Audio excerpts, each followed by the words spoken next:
you give so much time to your business, you give so much time being successful within your business, and you're not giving time to yourself, which if you achieve success, you'll have less time to enjoy that success because you're not taking care of yourself. Hello, my friend, and welcome to this Business Monday episode of A Call to Leadership. We're on a two-part journey, Sam Salah and Travis Revelle, and of course myself, embarking on the dark side of entrepreneurship, stressors, deep ones. Last episode, we talked about what they are, and this episode, we'll talk about how we can conquer and overcome them so they do not overcome us. I can't wait for you to listen in. This is A Call to Leadership.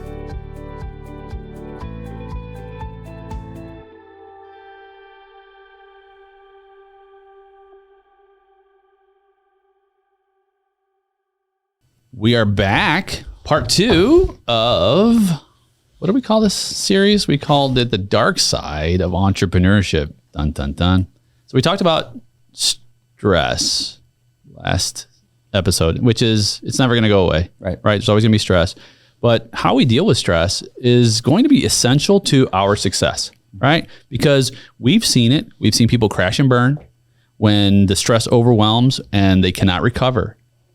So we've got to make a decision as business leaders, whether we're in the infancy of the organization, whether we're starting over, whether we've got a company that's going great.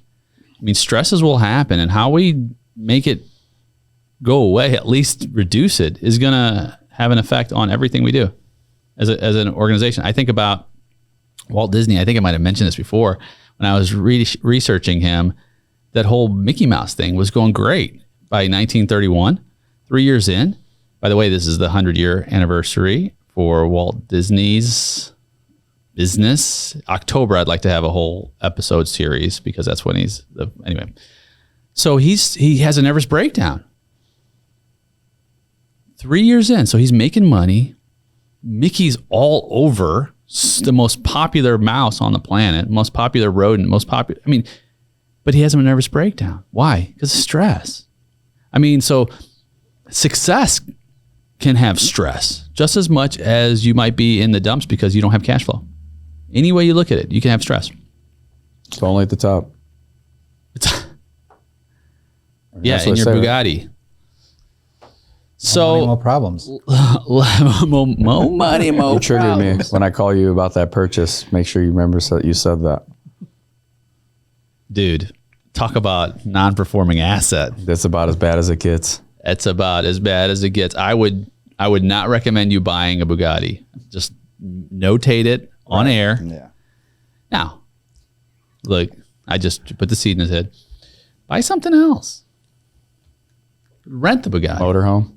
Yeah, there you go. Never happened. Just stop right there. What a plane. We talked about that.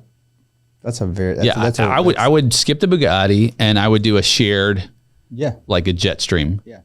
And take your family on. Don't get me started. Okay. I already know. We're going to talk more about that. Right, we're already deviating. Our listeners that would reduce my stress. That would reduce. That's dealing with stress. Buy a jet stream. Okay. I got lots of stories around those too. All right. Dealing with stress. There's 6 aspects I want to cover in this episode. The very first one in dealing with stress is networking. So one way to relieve the loneliness of running a business is to share experiences by networking with other business owners. This is interesting and they're not necessarily in order of importance, but just to kick it off with this. Yeah. I would say this is a double-edged sword too, though. Mm-hmm. And this is why, right? You've got to find the right network. You know what I mean? Because I feel like a lot of times when you're out in your business networking, people want to give you the highlight reels of their business, right? They want to tell you everything, all the great things that are going on, right? They want to broadcast it. And this is something with my personality, right? Like it goes all the way to like why I don't post on social media. You know what I mean? Like I don't ever want to come off like that. You know what I mean? Where it's just like I'm self-promoting, everything's so great. Like that's not a comfortable feeling for me to be like that, right? So I think that if you're stressed about your business and you get into the wrong network where everybody is not telling you the real deal that's going on in their business, but they're just giving you the highlight reels and everything is great and they're killing it and they're making all this money. I think that can compound the stress that you put on yourself, right? Because internally, your business is not successful right now, right? You're struggling with something. And when people are talking about how great things are for them, that's a hard time to interject and ask them for advice on what's going on with your company where you're struggling, right? It can be done, but I think it's hard. So I think that, finding a network where you can find people who are open and honest about their struggles, right? And not just about their successes, and they're willing to share that, then I think that's a proactive place, a good place to be. Agreed. And interestingly, because when we are having our hot seats during our leadership masterminds, one of the most important aspects of that is vulnerability and being real about some of the challenges and the struggles you face. And there's no one in our group who has consistently been in a season to where nothing is stressful, right? I mean, there's no one. Now, you may be at a different place with certain aspects of your business, your family, or your life, but it's so important to recognize that. And if you're around people who are only talking about how everything is going great, go find another group. Absolutely. Go meet people who can be vulnerable and real, because nobody's in that place. In fact, this is what I say in coaching and leading our group. If we can't help you solve your problems, if we can't be there, if you don't have any problems, you're in the wrong group. What we're really saying is, if you can't be honest, if you can't be real, then we can't help you. I think that's important to bring that up, because I didn't even think about that. Like, because there's a lot of posers out there. Absolutely. Sharing your success is welcomed by very few people. Yeah. So you have to be careful who you share your success with. You assume most people are happy for you, but they're not. Yeah, sharing your success is a privilege of very few people that should be in your network that should get that. And in the same time, that you should be able to share your... So that's the other side. Okay, so owning a business or being an entrepreneur is a fraternity. We get together around this table and we talk about what comes up first? Struggles, people, finance. I can't find the right people. No one wants to work these days. No one's happy with what I give them. That is the fraternity. That is the support that you get being around other entrepreneurs, right? Where it's almost like you feel like you have to show people. I think that's a perspective of people who like go in with success. You have to show people what you've accomplished so you achieve the respect from them that you want, right? Depending on who you're trying to get that from, it's different things. It's different buttons, right? For me, that's a turnoff, right? A lot of the, success people who are just like, got the G-Wagon in the back with the jet, and that's how they're, portraying themselves. And hey, you buy my course, you're going to have this G-Wagon and this jet. That is like so superficial, and so it doesn't get me interested in you. That means, right? Should I return my course that I just bought from you? No, you can. I give no refunds for you. No, but my point is this: is that it's really natural to want to talk about things you've done well. It's natural. It's sad to say that most people will not, like I said before, most people will not be happy for you. And I believe that's true. I believe that's true as well. Because they see where you're at thinking they should be there and why they're not. You are the reminder of why they are where they're at. It's bad. That's a lonely just position. Envy. Yeah. That's envy. That's envy. That's envy. But at the same time, it's unconscious to them, yet it's obvious to you or to me. You know what? The dynamic of the relationship. It does. And there's certain people you can go to, like we've all been in the trenches together. We've been business partners together. We've we had a business together. We moved, we came back, we've done these and we do a lot of things together. So like, I'm comfortable saying we accomplished X, or me and Travis hit this number at the company, or we did X, it's like, it's comfortable. You're going to be happy for us. Right? Or you say something that accomplished in your business and it's going to be genuine. It's not like, it's no envy here. Right? The problem is a lot of envy, a lot of why I'm not where I'm at. How come he's where in these places? And again, you are the reminder of what they want to accomplish but haven't. And that just creates an unconscious envy that I'm becoming very aware of at this point in my life. Yeah, there's emotional maturity issues people have. There's issues with ego. There's issues where people don't want you to succeed where they have not yet. Those are the people who do not belong in your network. They're almost like a cancer. I mean, it's a harsh word, but They are a cancer. yeah. And we've had them, right? We've had people who want to pull us down. In fact, I just interviewed George Roller, who he's the missionary who went to Guatemala, and he talks about how it is in Guatemala with a lot of people trying to get out and achieve. And he said it's like crabs in hot water. They're trying to pull each other back down. It's just, he said it's an epidemic where there's no one trying to lift you up. Everybody's trying to pull you back down to the pot so you can all boil together. And you want to eliminate those people from your life. You want people who are going to truly share experience with you, who want you to succeed, but also, and want to share in your struggles and be there for you when you are in a tough spot. Not, well, you're in a tough spot. I feel really good right now. Yeah.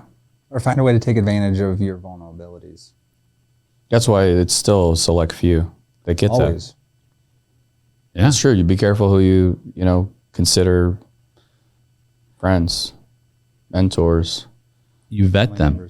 family members. You know what I Right. mean? Like, Yeah, it's true. I'm glad you brought up family members too, because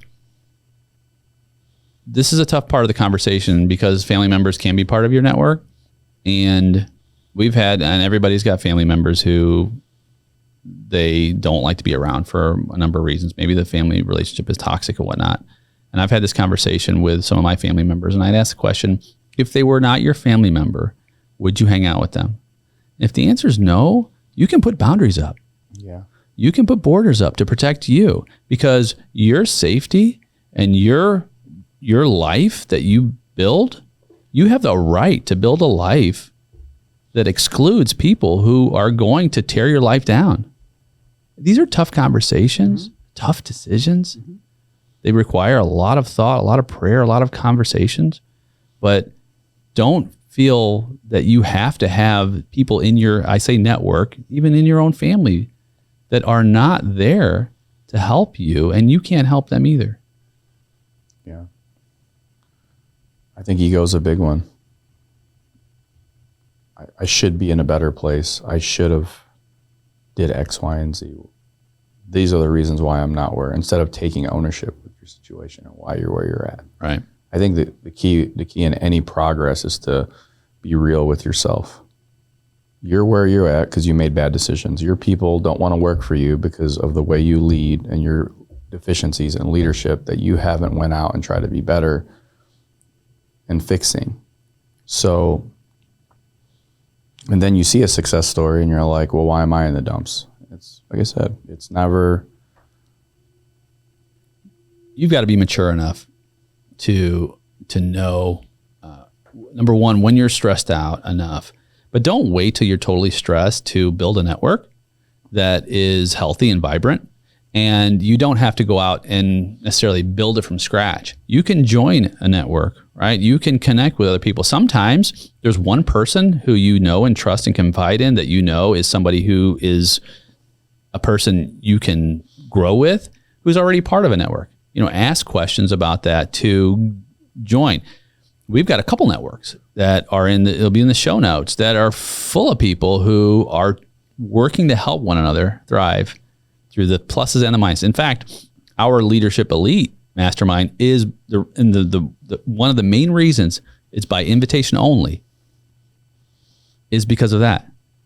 Is because you cannot join our group unless you have those specific values, right? You cannot be in it. And if any of it starts to fall off at any point, you get pulled aside and be like, look, let's have a conversation. Right?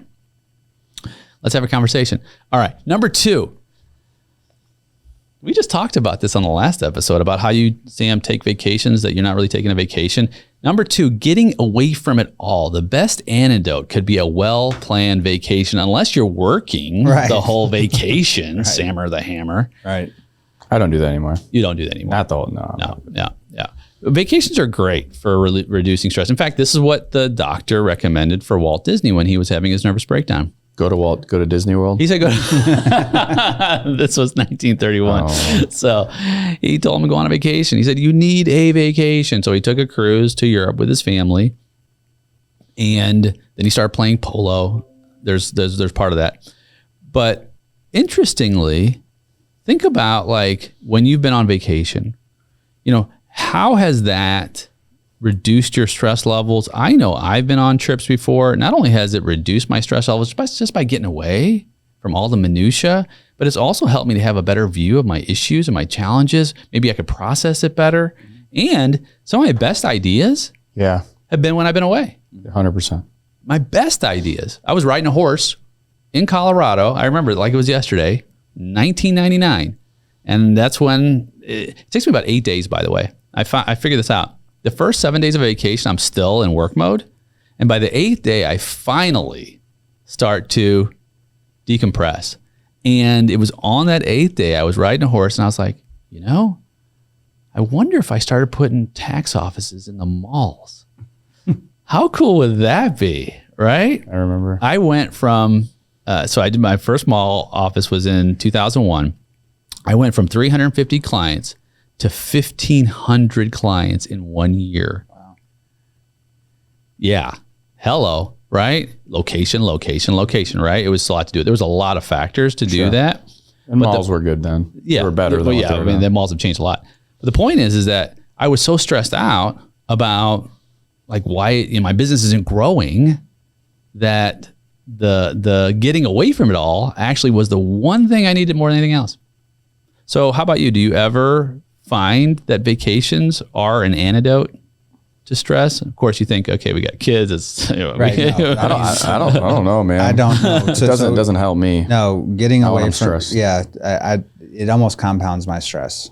What if it wasn't a vacation getaway from it all? What if it was a conference? It's still, so for me where I am in my life, right? And I want to make sure I preface that, right? And just so everybody knows, married, 6-year-old twins. Beautiful kids, beautiful wife. I mean, yeah, beautiful. They're all beautiful. However, when I go on vacation, first of all, I there's no way I could go on vacation for 8 days away from my kids, right? Like just where they're at in their age, like that's not a possibility. So when I go on vacation, it's merely moving my house from St. Louis to wherever we're going, right? I mean, like it's still the same things that are going. There's still the same stressors. And a lot of times when I'm away, I start to think about all the things that I'm missing. You know what I mean? Like work-wise, like, oh my God, I need to do this. Oh my God. So a lot of that isn't for me. I mean, I have something on here when we get to it that that's you. So the vacation might actually be the opposite. It's like this, right? Like, so like my kids love to go to the beach, right? So we pack up, rent a house, go to the beach for a week, 8 days, whatever it is, right? But then it's like all of the help that we have here in St. Louis with the kids are not there, right? And now you just added all the same stressors that are normally going on in day-to-day life, but you've thrown sand on top of it, literally, right? Like, I mean, so it's fun and it's experience that I want my children to have. But my wife is an entrepreneur. She has her own company too. So a lot of times when we go on vacation, she's on a call, I'm on a call. And it's like, okay, you take your call when I'm done with my call. And so we're tag teaming calls and tag teaming the vacation, and we're not really enjoying the vacation because work still has to go on, right? Like we don't have PTO. As when you're on your own company, you're not PTO days. Like no, and your work's still there for you. By the way, like when and you come back and you've got the inevitable 500 emails that you have to go through, and you're like, it's going to take me. I need a vacation from going through all that. Then you come home and you're like, now I'm overwhelmed because I'm so far behind. Speaking of Disney, he would say when people ask him how his vacation was, he would actually get angry at whoever was asking him and say, I didn't take a vacation. I took my family on a trip. I mean, I'm like, brother, preach it. Right. Because you're so wrapped up. My best times when I'm on a vacation is the drive down if we're driving a place, because I can put my headphones in and I can just veg and do my thing. But you're right. It's like I'll try to do emails throughout so that I don't have the 500 emails, but then you get the pushback sometimes, right? Why are you still doing work? It's like, nobody else is going to do it for me. Yeah. I had to pay for the trip. Right. I could imagine being in survival mode and, being in crisis, like going to the beach. Absolutely no. Does not. When I need a resolution before I can relax. And it's consistent throughout how I work. When I solve problems, and I have to have problem solved. Now we're talking about at this point in our careers, it's a lot different. But back when I remember knowing a vacation was coming up, and I couldn't even think about that because I had so many other things that I had to work through and that were major, right? So no, and what is helpful is working out. I play hockey still. That is I notice a difference in my ability to manage stress when I'm active and when I'm not. Dude, that's number 6 on our list. Yeah, should be number 1. You moved ahead. Yeah, but the truth is, I'm going to ask you actually to reorder these. Yeah, that makes sense. So getting away from it all can have many different, there's many different ways to do that. Yeah. I don't think leaving your problems to go somewhere else is a solution, at least not for me. Yeah. And as you've said before, for you, vacations are a working vacation. I think you said the same thing, Travis, okay. that you're an entrepreneur all the time. Still fun. You don't turn off being an entrepreneur.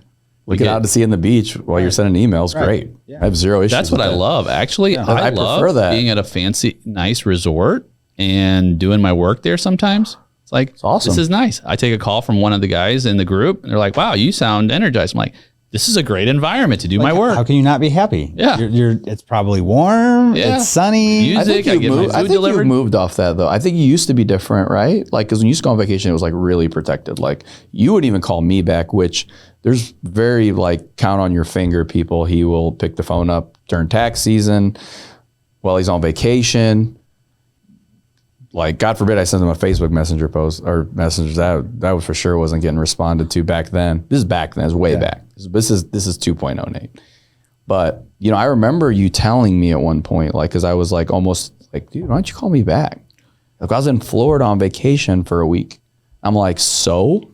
That was my response. Yeah. I'm like, so? I'm trying to fix my crisis that I need some mentorship and I want to bounce something off you. Yeah. And I absolutely need you to call me back. Yeah. And he would be like, because he knows how to deal with me very well. Right. But I remember him telling me at one point, it was really impactful. He was like, that is my protected time.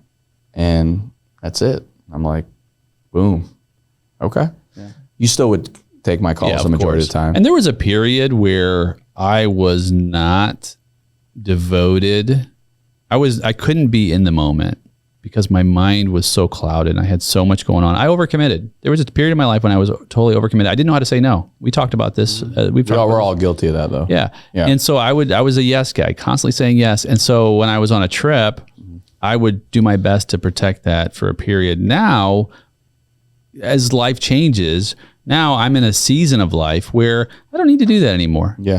I'm not as tied down because I have great people around me. And when I'm on a trip with my wife and my kid, I can say, hey, look, I'm going to do a little bit of work. I'm going to get some things done between this time and this time. Go do this. And we're totally cool. And that's another thing about this conversation is you may just be in a different season of life. it may not be the ideal season to do it this particular way, but things change over time, right? You get things in line and the vacation looks different later. Yeah. And the one thing I think that's important for people to listening to know is that you're not experiencing something that other people aren't currently experiencing or have not experienced in their life, right? There's nothing you're going through that somebody else hasn't already gone through. And so, you know, the old adage, like, just keep moving.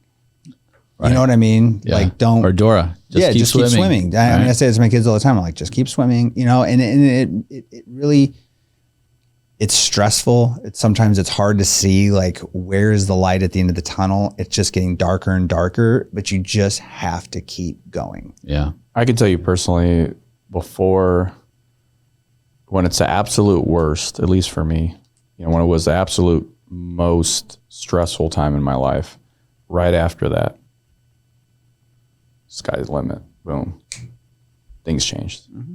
So I think entrepreneurs are not quitters in general, but we tend to want to quit when it's absolute worst. Mm-hmm. I believe that that's when you survive it, and because that's the, you know, struggle muscles. Mm-hmm. You learn so much through that. I actually welcome a little bit of failure, strife, stress. I welcome it because it doesn't affect me the way it used to. You could bring me something now that you would have brought me 20 years ago, and it would have been 911, reactive, you know, this, we're going to lose money here. How are we going to do this? We need money for this. How are we going to float? Like all these different things. Now it's like, you've changed. Yeah, you've changed. You've Okay. changed. What I've seen in you is that you've changed to a person who you look at the stress or the struggle or the friction or the potential catastrophe as, how do I turn this into an opportunity? This is the new you. It's the dot two, right? It's the second act you. And it's a good place to move into. And it's really just a perspective. It's not even, it's experience. I have to wait till I get to this. Yeah, absolutely. Because you've experienced, and it's to say, okay, I've experienced enough to where I've struggled in these ways, and through that struggle, it's led me to a new chapter in life, and I'm better today because of it. And you have to believe that, because there's no other pathway, because as soon as you stop believing, you start dying as an entrepreneur. Yeah. And it's not to say that you're not going to fall on your face and fail miserably and go back 5 steps.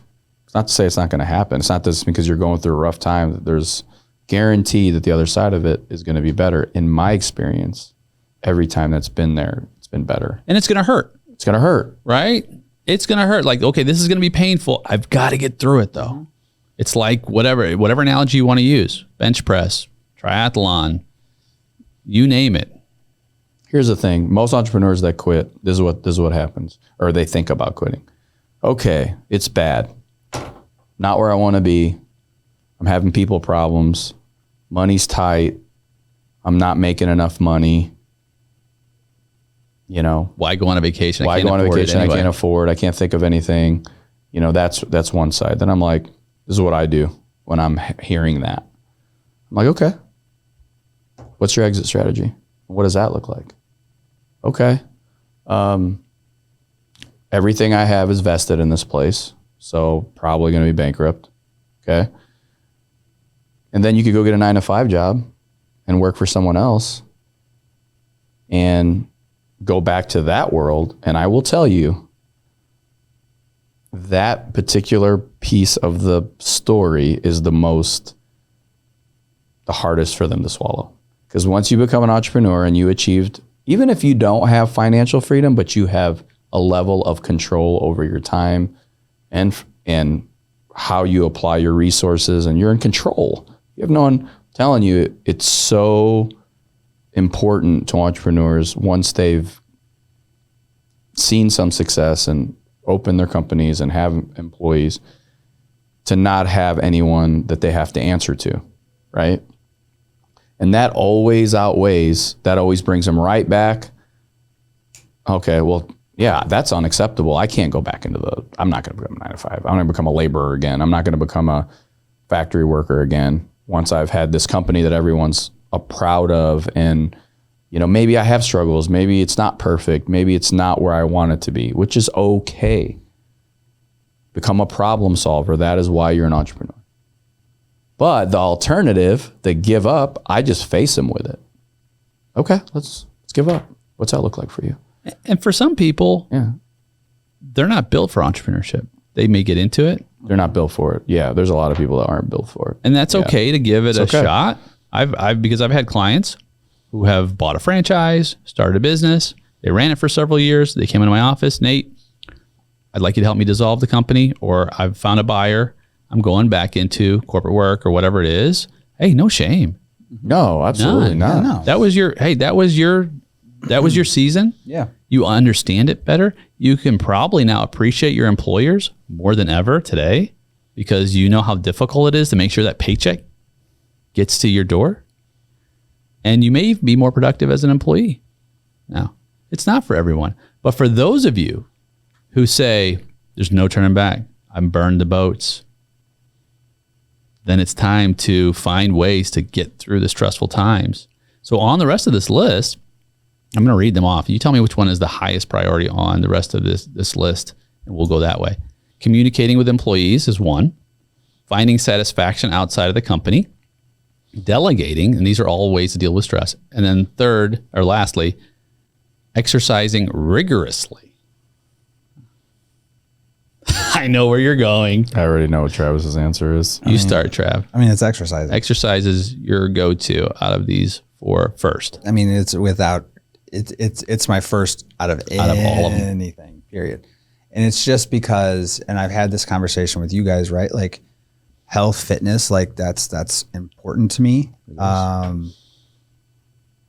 But also, right, like I schedule my workouts, right? Like it's a certain time of the day that is my hour and 20 minutes, depending on the workout, right? That's the only out of 24 hours in a day, I get one for me. You know what I mean? And I'm selfish with that time.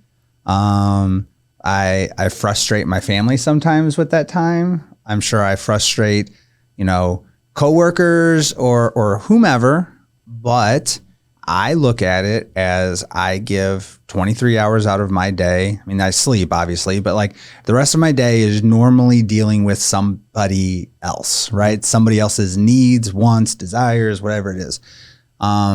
That's my time for me. And I believe, right? Like I have been working out religiously since I was 13 years old.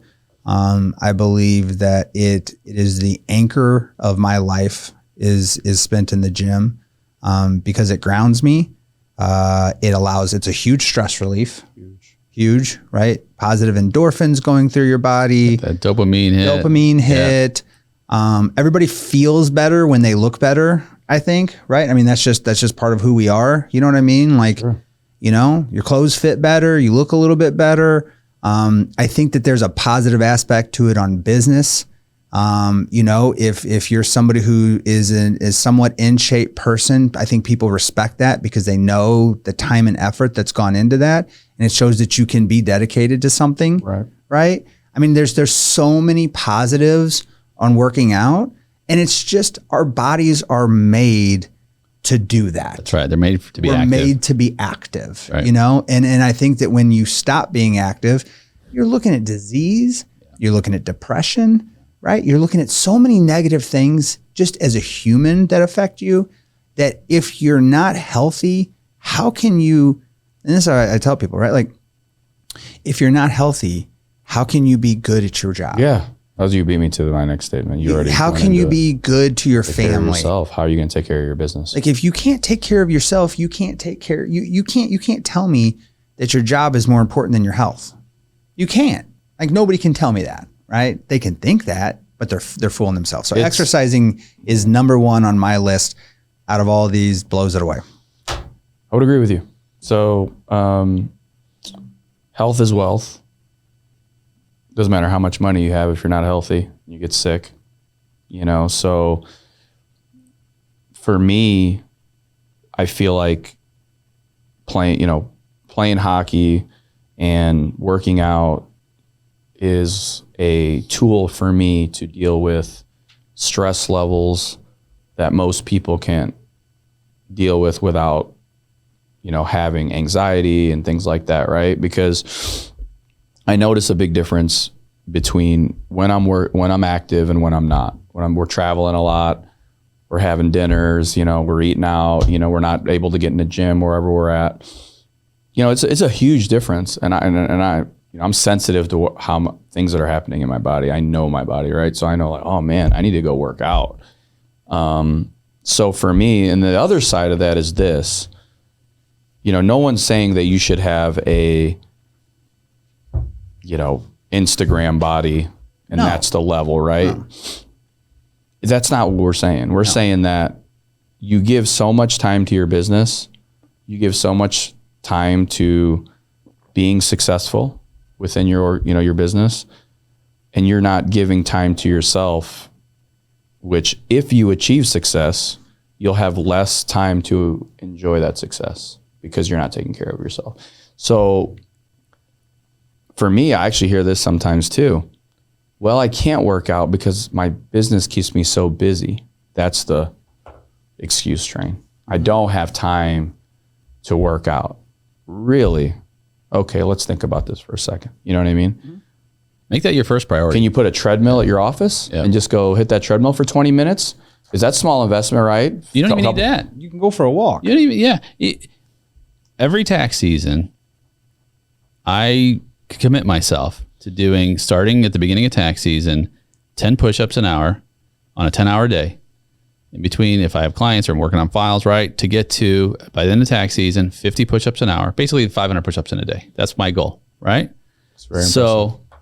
So I'm at like 35 now. So, and I'm tracking to do 60 because eventually I want to get to 1,000. I want to get to do 100 an hour. And then by the end of the day, I've done 1,000 push-ups on the last day of tax season. That's my goal, right? So I start with the beginning of the year, generally start with some kind of a fast, whether it's, eliminating the gluten or the toxins. I've been on the Daniel fast or a raw food fast or something like that to get, just to cleanse and get my discipline right. Because for me, a fast helps me to get my discipline in order.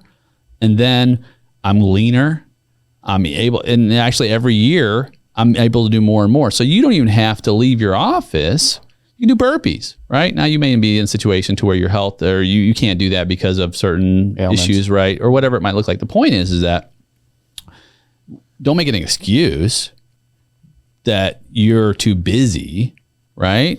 To do the one thing that's necessary more than anything else is take care of the vessel, the temple that's going to push you and your business to the next level and your entire life. Because without that, like you both said, what's the purpose? You're gone. You're not even available, right? And then on top of that, when you get home and you've been able to keep yourself in a situation to where you're fit enough to where you have energy left for your family, the worst thing you want to do is just give leftovers to your family and just muster out just that tiny bit of energy that's left. That's not fair to them either, or those who you love. So I agree. That would be my number one as well.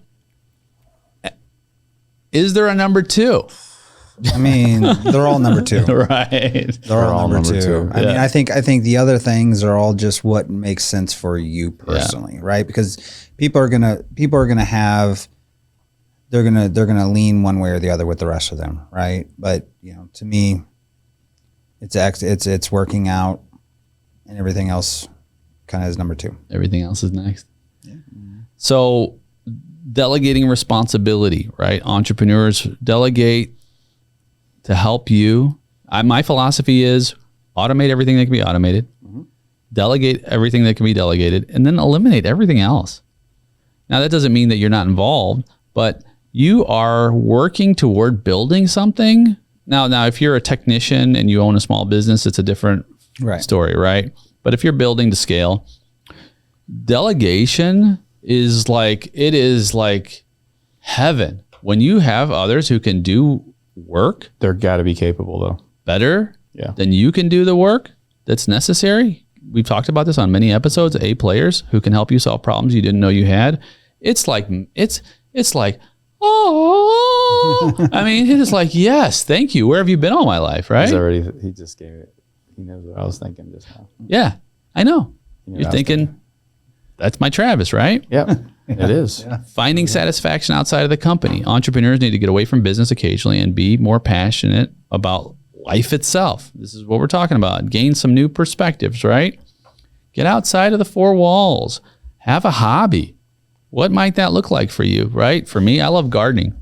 For me, the yard, summertime, I am out there. I don't care what the temperature is. I love moving mulch. My wife's like, why don't you hire a kid? One, they probably are going to be like, I can only get putted out after 2 hours. Sorry.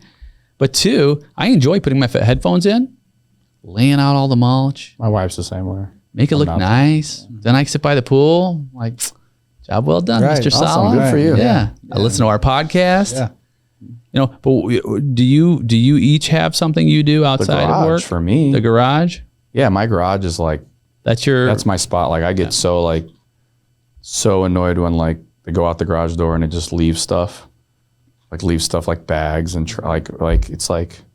it's almost like a room to me because I've put a lot of money in my garage. You've seen my garage before. It's, got the floors done, got it repainted, new lights. Like it's might as well just be a place in my house. It's an outside room. Yeah. So it's your spot. to others, it's a garage. Not to Sam To others, it's a garage. And when you have a 5-person family, very few things stay neat and clean and last long. Yeah. Just the way it is. But that would be that for me. Maybe my office at home's close number 2. Yeah. But that's about it. That's your haven. What about you, Travis? The gym. The gym. Yeah, That's his. I know That's his it. That's all I got. Like that's all I got. That's good. That's great. You're simple. Literally, I love it. that's all Then I you got. find satisfaction outside. I find satisfaction there, right? You did take my call at the gym yesterday, which I do appreciate. Yeah. I didn't know you were at the gym, but It's like when I go on vacation, I go to the gym. yeah, me too. Like it drives my wife crazy sometimes, right? But I'm You're like, on vacation. Why are you? yeah, no, you're on vacation. Why are you? All the more reason. Dude, All the more reason. and More time. When I go on vacation, like because we go to the same spots so often, I have my favorite gym, and it's like going to, Yeah, like walking in. I'm like, this is my favorite gym here. So in Florida, I just The way things are laid out. 100%. The smells. I mean, everything. like absolutely. Like the gym. I mean, if I ever quote unquote retire, it's going to be opening a gym, and just that. You just do it now. It's like your car. It's like your car company. Yeah. You know what I mean? Like We could just do you it found now. a dude. I would love that. I would love that. I We're would gonna love do to that. open a gym. We're gonna do that. We're gonna do Freaking that. amazing. We don't even need to make money. Be such at a it. Just gym, right? I place know, to go. 100%. As long as it paid for itself. Can we have a coffee bar there? Yeah, absolutely. Okay, cool. No, a gym with a really really nice espresso machine. There you go. I mean, Yeah. yeah. There you go. That's What else would it have? What else? Have a cold plunge. Have saunas. I haven't done that yet. I know Your I need to. gym. Your gym would be just. It would be off the awesome, chain. but it would never make money because I would spend so much money on all this stuff that it would just, you know what I mean. But maybe it wouldn't have to make. No, a lot I of mean, money. no, I mean, I've got friends we've talked about. There's a lot of warehouse spaces, and I mean, I look at it like this: like I spend for my family to go to our gym, it's like $500 a month, right? $6,000 a Mercedes year. Yeah, no, I mean that's And it's worth every penny. It's worth every It's penny. better for you than a Mercedes. it is better. But if I had a place, it'd have an office. I mean, like it would be a cool Maybe spot. a used Mercedes. Sorry. Yeah, it would that's use way one. off. Yeah, I mean, interest rates now. Interest rates are up too. Your money's not going as far. You haven't financed a car in a while, so They've gone up even in the last 2 months. So we're gonna put that on your vision. yeah, Oh yeah. I'm putting that on your vision. Yeah. Are you taking on partners or? yeah. I'll take on partners. Hey, I'll cool. take on partners. Yeah. Okay, last one. Let's finish strong. Communicating with employees as a way to deal with stress. Entrepreneurs are in close contact with employees and readily can assess concerns of their staff. So, and I think this is what what the heart of this is. Sometimes we don't share the trials ahead. Sometimes we don't share the trials today. And enlist our employees, number one, to understand what they're signing up for, and number two, to be a part of the solution. Right?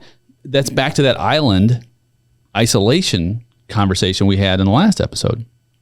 Sometimes, and actually somebody in our group I was talking with a member of our group about this and said, well, I've got to figure all this out. Like, well, have you talked to your leadership team? Well, no, I got to go to them with the solution. I'm like, that's why you hired a leadership team so they can help you lead. Yeah, I think this is important, right? I think, and I think the excuse is always going to be from an entrepreneur is, you don't want to scare people. You don't want people to feel uncomfortable, or you don't look bad like you don't them together. But I think when you bring on employees, you're dealing with people's lives, right? And as an adult, you should give them full information, right? So they can make the right decision. If they choose to leave your company because of a time that's going on, that wasn't the right person for you, right? But I think that, you should engage your employees. I think they should know as much as is relevant to their particular position in which they, play a part in your company. Because I think you have insight from your employees that you don't have because they're doing a job that you don't do anymore, right? So they know real time what actually is happening. And they might have a solution for you. And two, because you're dealing with their lives, it's important for you to give them that full kind of transparency on what's going on so that you don't have to come to them a month later and say, well, we're closing our doors for a problem that they might have been able to help you fix. Yeah. Those are some good employees. They're the ones who do that. Yeah. You have to have the right people. Yeah. Because they could be a cause of your stress as well if you don't have the right people. Agreed. Yeah. And here's the thing about employees.